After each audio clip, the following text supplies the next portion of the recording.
আমার নাম তন্ময় ঘোষ। আপনারা দেখছেন আবহাওয়া টাচ।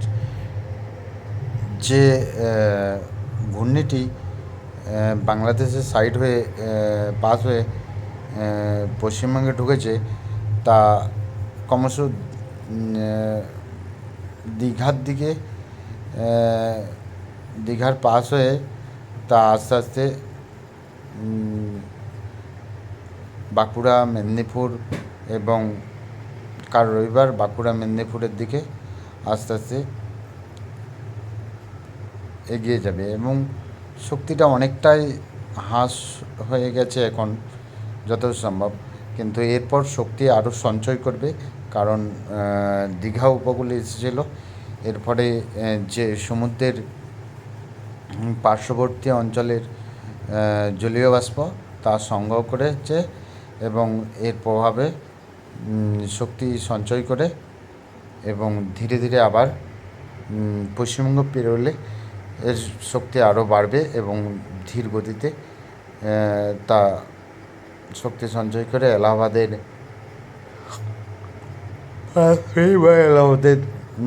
উপর হয়ে তা গোয়ালিয়ার দিকে আস্তে আস্তে ভারতের মধ্যভাগ পর্যন্ত এগিয়ে চলেছে। এটি যত সম্ভব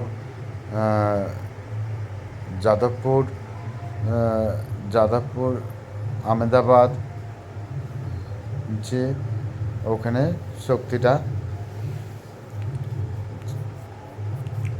শক্তি শেষ হবে।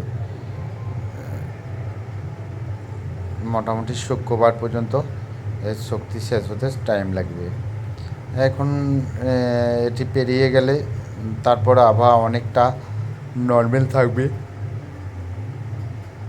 এগুলির পেছনে যে ছোটোখাটো নিম্নচাপ বা এই ছোটোখাটো যে মানে মেঘ, সেগুলি তার প্রভাবে কদিন কিছু কিছু জায়গায় বিক্ষিপ্তভাবে বৃষ্টি হবে। তাছাড়া এখন নিম্নচাপ বা ঘূর্ণি নেই বললেই চলে, কদিন নেই বললেই চলে। তা মোটামুটি পূজা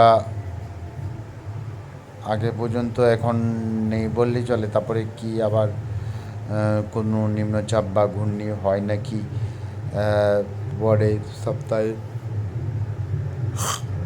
আপডেট বোঝা যাবে। এরপর কিছু কিছু জায়গার আবার বিবরণ লক্ষ্য করা যাক।